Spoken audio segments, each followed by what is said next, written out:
Ke warung kopi di pagi hari. Nikmati hangat dengan senyuman. Podcast Waras kembali lagi bawa obrolan penuh keteladanan.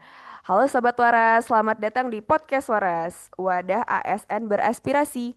Pada episode kali ini kita akan berbincang tentang sosok panutan yang tidak hanya dikenal di Indonesia tapi juga di dunia internasional. Beliau adalah Ibu Retno Marsudi, Menteri Luar Negeri pertama perempuan di Indonesia yang telah menunjukkan keteladanan nyata dalam berintegritas, profesionalisme, serta dedikasinya untuk bangsa. Nah, narasumber-narasumber kita masih sama, itu ada Kak Trimardianti, ada Kak Manager, ada Kak Tajudin, dan juga ada Kak Sekar.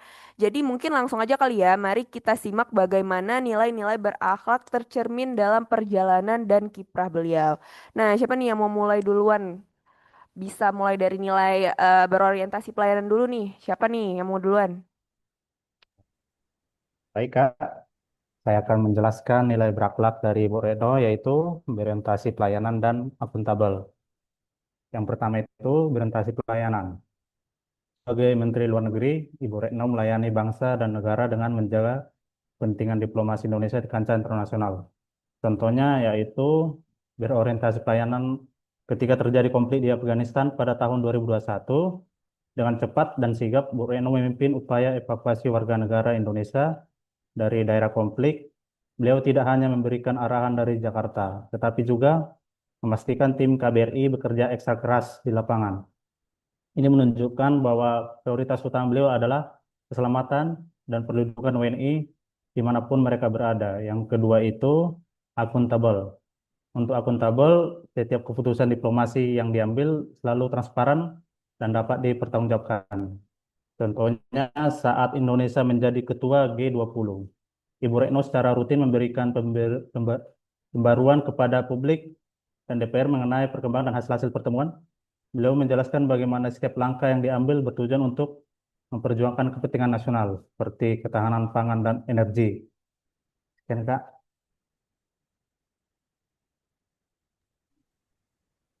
Siapa nih yang mau lanjutin lagi? Apa nih nilai-nilai berakhlak dari Bu Retno?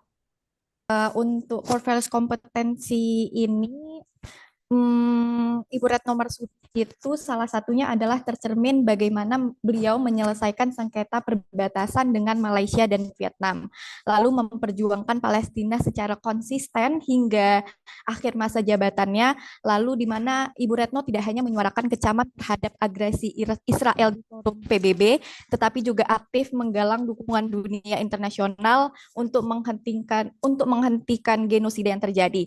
Selain itu, kompetensi Ibu Retno terlihat dalam keberhasilan Indonesia menyelenggarakan KTT G20 Bali yang diselenggarakan pada tahun 2022 di tengah ketegangan akibat perang Rusia-Ukraina. Mungkin itu yang aku highlight terkait core values dari kompetensi Ibu Retno Marsudi. Aku mau nambahin juga nih dari Ibu Retno Marsudi itu selain yang disebutin dari Kak Manajer sama Kak Tri tadi, ada juga dari Ibunya tuh harmoni dan juga loyalitas.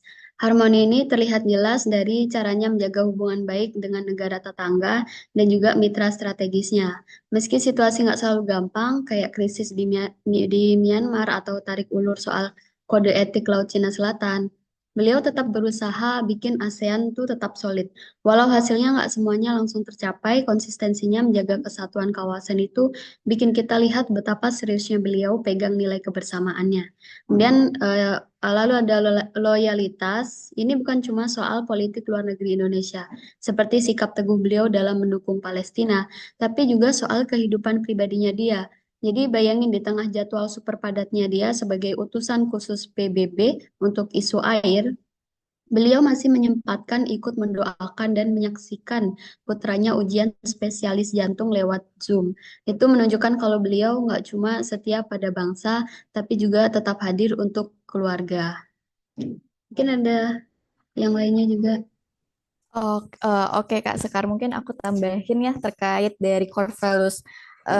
adaptif. Nah, untuk adaptif sendiri itu Ibu Retno Marsudi itu menunjukkan nih bagaimana kemampuan adaptasi dengan menjalankan diplomasi yang sejalan dengan prioritas Presiden Jokowi sebelumnya, yaitu mendukung pembangunan ekonomi nasional. Setelah itu yang lainnya itu adalah pada saat di tengah pandemi COVID 2019, Ibu Retno juga mengarahkan diplomasi untuk memperoleh vaksin dan menjaga kelancaran perdagangan global. Langkah-langkah konkret ini membuktikan fleksibilitasnya dalam menyesuaikan arah diplomasi agar memberi dampak yang nyata bagi kesejahteraan rakyat. Mungkin ada yang menambahkan untuk yang lain?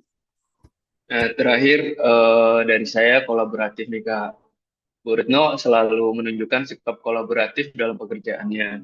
Contohnya yang seperti dari Kak Manajer tadi saat konflik krisis di Afghanistan pada tahun 2021. Beliau memimpin langsung upaya evakuasi WNI dari Kabul.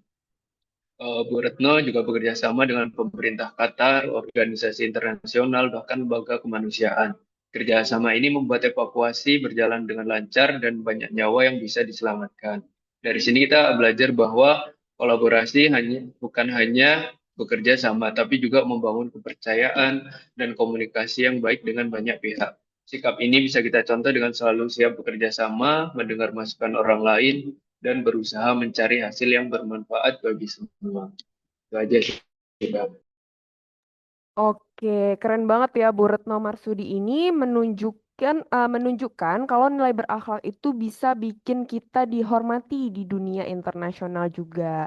Nah, jadi mungkin terima kasih nih Sobat Wara sudah mendengarkan episode hari ini. Semoga kisah tokoh panutan yang kita bahas dapat menjadi inspirasi untuk menumbuhkan integritas, disiplin, semangat pengabdian dalam setiap langkah kita sebagai ASN. Sampai jumpa di episode berikutnya. Pergi berlayar menuju pulau, membawa perahu berisi harapan. Tokoh panutan jadi bekal semangat baru, memandu kita dalam pengabdian. Terima kasih semuanya. Sampai jumpa di episode berikutnya.